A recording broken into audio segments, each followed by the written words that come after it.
year early in December. We're now joined on the 365 Sports Hotline. Mike Martin coming up just around the corner from Brown University. But Chuck King covers Florida Atlantic. What a run for the Owls into the Sweet 16, and a little bit on Tom Herman eventually as well. Chuck, what's it like? What has this done for that area, for the campus, and for the athletic department?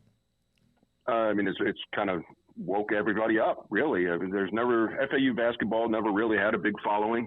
They've had a couple of good years in the past, but it's a relatively small arena. It rarely sells out, but this year came along kind of improbably. But, at one point they had the longest winning streak in the nation. They won 30 games. They never won more than, a 20-game victory. A 20-game win season was, unheard of almost. And the fans are really getting behind it. And I'm seeing all kinds of tweets about people who are heading up. I can't wait to go to New York to see the game, and who probably may not even gone to a basketball game this year. So it's improbable, and it's been fun. Well, and look, did you kind of get early on when, look, they beat Florida, who I know this is not a banner year for the Gators, by their basketball standards, but when you beat a team like Florida and then you start just rattling off win, that this team wasn't only just a tournament team, but was one that could do something special? The thing about being around FAU so much is that they have these bursts of athletic excellence. But then they usually aren't very long-lived. And so you kept waiting for this kind of to fall apart. And, all right, we'll get into the conference plays. What's going to matter? All right, they're kind of rolling through the conference, and then they finally get a setback. Let's see how they respond to that. As somebody who's followed them for a long time, once you really started to look at the team, you saw that this team does a lot of things well. And this could really go far. I don't think anybody would have predicted a Sweet 16 run, but it was just getting to the tournament was a huge accomplishment, and this is all gravy for most FAU fans. And I would think, I know the team wouldn't say, hey, we're just glad to be here, but looking back on it, I'm sure we're going to be remembering this for quite a while. What is the best moment in your recollection when it comes to FAU and in sports, in athletics? In all of athletics? Mm-hmm. Is this approaching that? Yeah, it's memorable. The baseball team, head coach John McCormick has had the team, it's a perennial NCAA tournament team. And they actually, that was under Kevin Cooney, they went to a super regional. One of the more amazing baseball games I've ever seen was an elimination game against number 1 North Carolina that went, I think it was 14 innings, and it was just FAU hit a grand slam in the 9th to send it there. Football, the youngest team ever to go to a bowl game, to win a bowl game. Howard Schnellenberger was the program founder, so there were some high points there. FAU did beat Miami in a basketball game back around, it was in the early 2000s at FAU. That was one of the biggest moments, and they'd been to an NCAA tournament once before, but nothing really came of it. So yeah, this is when you start running down the short lists. Lane Kiffin winning a Conference USA championship and going to some bowl games. This run is going to be close to the top. So how do you feel they match up with a pretty darn good Tennessee team on this week? I think not particularly well, but I don't think that's an indictment. I don't think that most schools match up particularly well with Tennessee. They outmuscled Duke. FAU doesn't have the size and the bulk that Duke does, but FAU plays solid basketball, and so they're gonna force Tennessee to do what Tennessee can do. Do what they do well. If Tennessee doesn't do what they do well, then FAU is going to be able to hang with them, I think, because they do a lot of the little different parts well. They can shoot, they can rebound, even though they're generally a smaller team. They play good defense. They close out well on 3-pointers, and generally, the old cliche, they don't beat themselves. They're very well coached. So, to me, you have these stories, and Furman was for a little bit, and Fairleigh Dickinson was for a little bit. Now, Princeton, of course, now, and Florida Atlantic kind of carry that banner and towards the Cinderella. Do you kind of get that impression that will this allow Florida Atlantic to do more if they keep making this run? Does this give them a chance to have even more oomph and build better stuff on the campus? It might. I mean, they're moving to the American Association next year, so they're stepping up, especially in basketball, to a level that they haven't previously been anywhere close. So this is well timed. I thought the interesting thing, the Cinderella, the team that everybody rallies behind, that should have been FAU in theory in that semifinal game, in the second round game. But, they ended up playing the villain because of the way FDU was in there in the 16th seed. So it should have been like a great moment in the sun for FAU. And some people walked away like, oh, man, I can't believe that almighty FAU team ruined FDU series. So, but, yeah, I think that it's certainly something to build on. And they've been making incremental improvements to the arena. The campus, they've done a great job of getting the students out, which wasn't always the case. It's not a very big arena. It's sold out. It's only about 3,000 seats.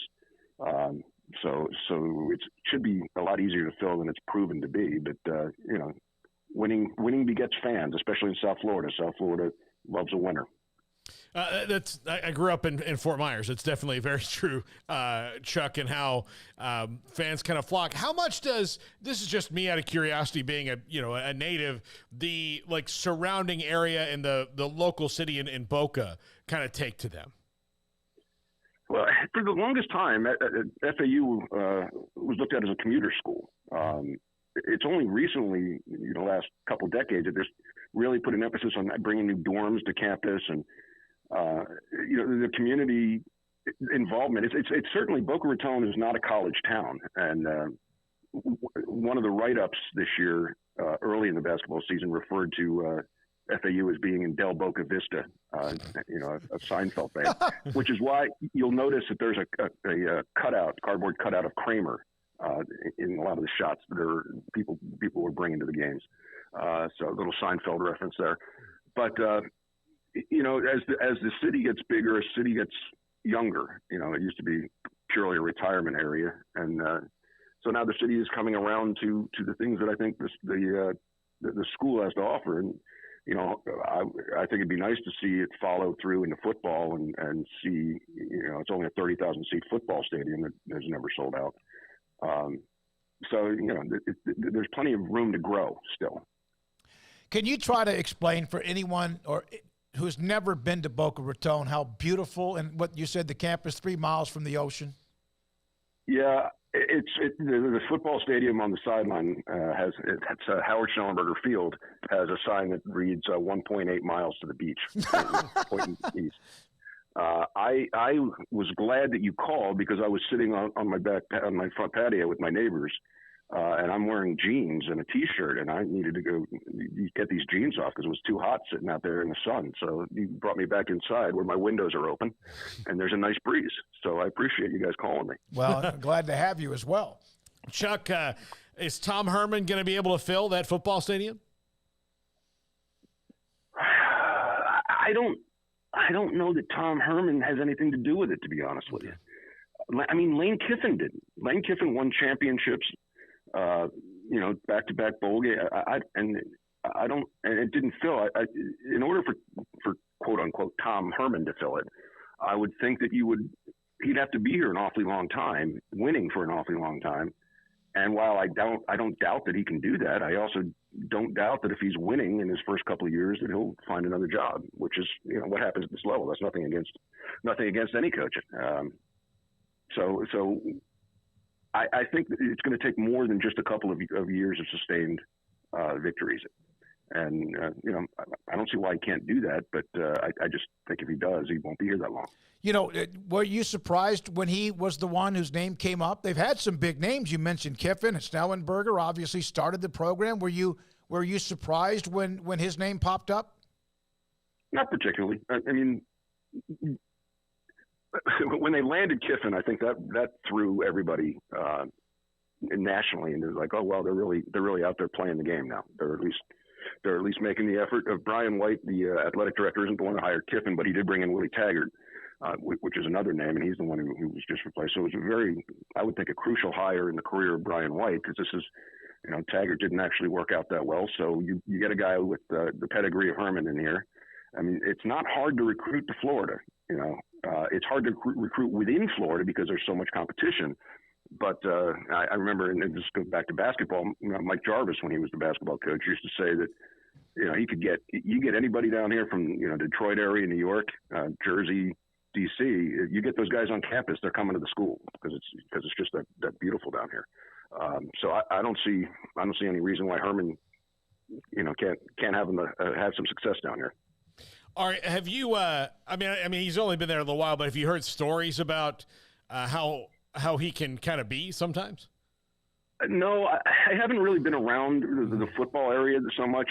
I'm actually, part of my gig is that I end up covering spring training for the Associated Press. So nice. I'm around the ballpark this time, 45 straight days almost, and that's a blast. And plus, I now have a nephew who's playing in the minor leagues and got called up to a few games. So that's been kind of where I've been. But now getting ready to start spring practice, yeah.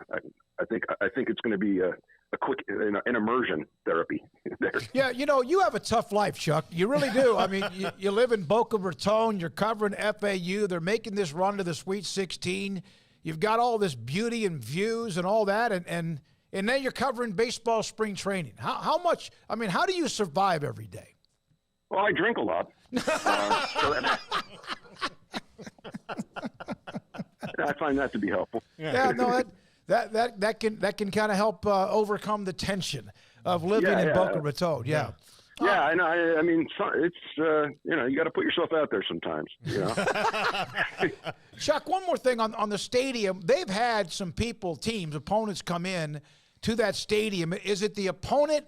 If the stadium is full, is that kind of what you're saying? If they do get 25 or 30,000, it might be because Miami's playing there or someone like that. Well, it helped. I mean, Miami was a big crowd when the one time Miami was here, and FAU gave them a real run for their money, and then a thunderstorm came in and delayed the game for 2 hours, and it was a night game. And by the time everybody got back on the field, the fans had all gone home, but it felt like a real college football Saturday atmosphere for the first time with the stadium. You got to remember also about FAU. Like I said, it was a commuter school. Mm-hmm. Most people down here have their allegiances to the big three. Miami, Florida, Florida State, or the people who have moved to Boca Raton. They went to school somewhere else also. So the football program had started in 2000. So they're only now getting to the point where the students who are coming into FAU, there's always been an FAU football program. So, they haven't experienced life without it. So I think it's just part of it's just the growing pains of being a relatively young program. Their on-campus stadium opened, I believe, in 2011. So that's only been on campus for a decade. It's just taking the slow time to build. The hope is that they're moving into the American Conference there. Mm-hmm. Is that there's going to be some bigger name teams, but the reality is that this is basically just formerly Conference USA teams, all that's left in there now. So Tulane, Memphis. Those are probably the bigger names that will be coming into Boca. They played Tulane in Howard Schellenberger Field before, and while Joe Montana came to that game because his son was playing quarterback for Tulane, not many others did. So yeah, and it might mean even with some of those teams that have moved to the Big 12 and some of the realignment that could mean more money. More TV money because of the media deal the American Conference has that sort of feeds that athletic department to help FAU.